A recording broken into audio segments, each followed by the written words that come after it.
রসুল পাক সাল্লাল্লাহু আলাইহি ওয়াসাল্লাম যুবকদেরকে বেশি ভালোবাসতেন, মহব্বত করতেন। কারণ বৃদ্ধদেরকে দিয়ে, বার্ধক্য যারা পৌঁছে গেছেন তাদেরকে দিয়ে যা হবে না, যুবকদের দিয়ে তা হয়ে যায়।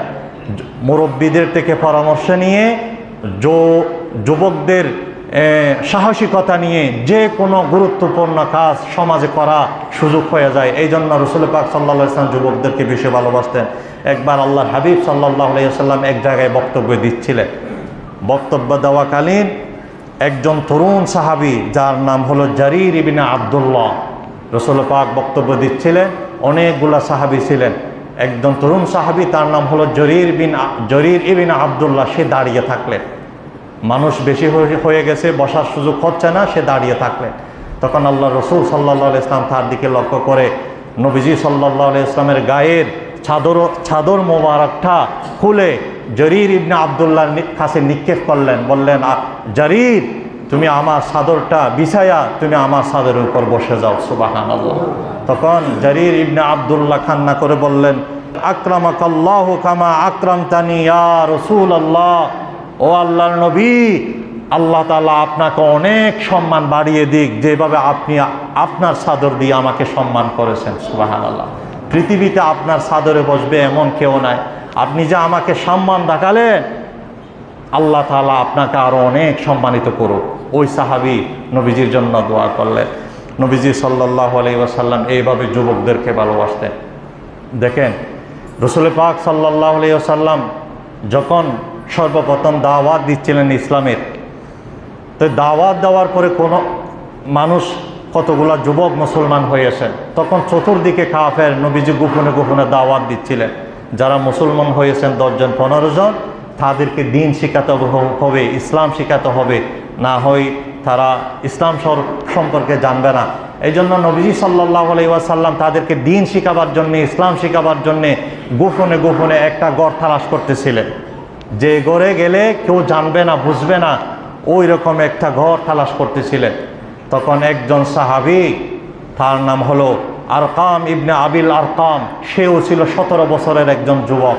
তিনি বললেন, ইয়া রাসূলুল্লাহ, আমি আমার ঘরটা ইসলাম বোঝাবার জন্যে, দিন বোঝাবার জন্য আমার ঘরটা আপনার দরবারে আমি পেশ করে দিলাম, আপনাকে দিয়ে দিলাম। আপনি এই ঘরে গোপনে ইসলাম প্রচার করেন, ইসলামের দাওয়াত দেন, দিন শিখান। আমার ঘরটা আপনাকে সর্বপ্রথম আমি আমার পক্ষ থেকে দিয়ে দিলাম। দেখেন, নবীকে সর্বপ্রথম ইসলামের জন্য যিনি সাহায্য করেছেন, তিনি হলেন একজন 17 বছরের যুবক। সেই ঘরটাকে ইসলামের ইতিহাসে দারুল আরকাম বলা হয়, যেখানে আমার নবীজি গোপনে গোপনে সাহাবীদেরকে ইসলাম শিখাইয়েছিলেন। চতুর্দিকে কাফের, কেউ সাহস করতেছে না। কাফেররা জানলে সেই ঘর তছনছ করে ভেঙে দিবে। কিন্তু ওই 17 বছরের যুবক জীবনের রিস্ক নিয়ে তিনি বললেন, ইয়া রাসূলুল্লাহ, আমার ঘরটা আপনাকে দিয়ে দিলাম, এখানে আপনি ইসলাম শিখান। সর্বপ্রথম নবীজি ইসলামের জন্য সাহায্য পেয়েছিলেন যুবকদের পক্ষ থেকে।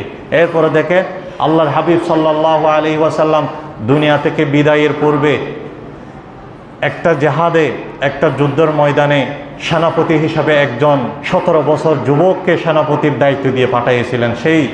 সেই 17 বছরের যুবকটা ছিল উসামা ইবনে যায়েদ রাদিয়াল্লাহু তাআলা আনহু। তাকে বললেন, আমার নবীজির এটা হলো সর্বশেষ যুদ্ধ, যেখানে আমার নবীজি উপস্থিত ছিলেন না।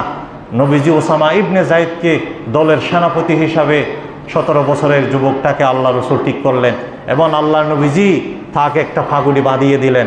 আল্লাহ নবীজি বললেন, হে ওসামা, আজকে তোমার মাথায় ফাগুড়ি বেঁধে দিয়ে কথা আমি প্রমাণ করে দিলাম, আমি তোমাদের মতো যুবকদের হাতে ইসলামকে তুলে দিলাম, তোমরা যুবকরাই এই দেশে ইসলাম প্রচার করবে। সুবহানাল্লাহ।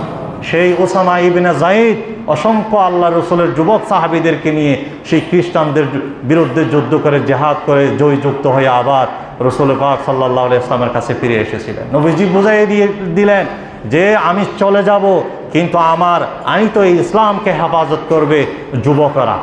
যুবকদের মাধ্যমে ইসলাম প্রচার হয়েছে। এই জন্য নবীজি সাল্লাল্লাহু আলাইহি ওয়াসাল্লাম যুবকদেরকে বেশি ভালোবাসতেন, যুবকদের জন্য বেশি দোয়া করতেন। নবীজি সাল্লাল্লাহু আলাইহি ওয়াসাল্লাম যুবকদেরকে নিয়ে দিন প্রচারে বেশি স্বপ্ন দেখতেন। কারণ আমরা বার্ধক্য অবস্থায় যারা আমরা পৌঁছে গেছি, আমাদের দিয়ে যা হবে না, যুবকদের দিয়ে তা হয়ে যায়। এই জন্য নবীজি তাদেরকে নিয়ে চিন্তা ভাবনা করতেন।